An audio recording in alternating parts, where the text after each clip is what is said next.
Love reading para kay Ma'am M. Okay, this card showing nakabaligtad yung the world. It means may mga bagay sa iyong love life ngayon na hindi sumasang-ayon para sa iyo. Like maaari kasing nako-confuse ka or hindi ito yung mga love life na hinahangad mo, or sabihin na natin hindi ito yung pag-ibig na hinihingi mo, no? Sabi dito sa cards, may mga missed opportunities. And this one also confused. So may mga bagay ka talagang iniisip kasi nakukulangan daw sa pagkilos at paggalaw yung partner mo. Nakikita ko sa cards, wala namang problema.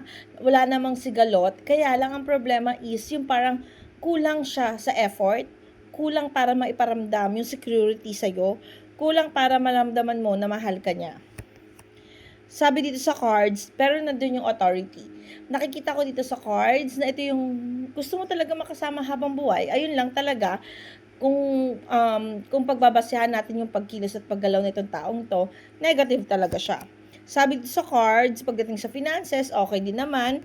Sabi dito sa cards, may mga bagay ka daw kasi natutuklasan o nalalaman sa kanya. Kaya minsan, yung pagkilos niya na pagkakulangan niya sa pagkilos at paggalaw, nakakukulik din sa mga bagay-bagay na nakakapag-confuse din sa'yo, no?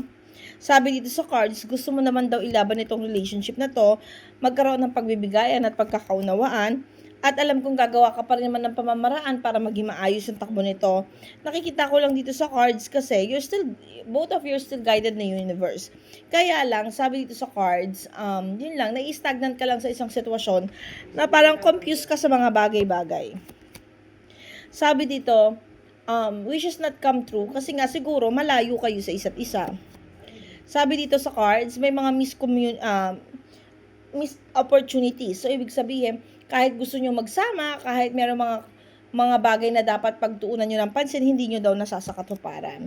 Pero hindi naman nagiging dahilan yun para masira kung ano yung meron kayo or kung anong relationship meron kayo. Hindi lang talaga nagagawa ng pamamaraan yung ibang bagay, no? Pero still, you are guided na universe at meron daw kayong new beginning.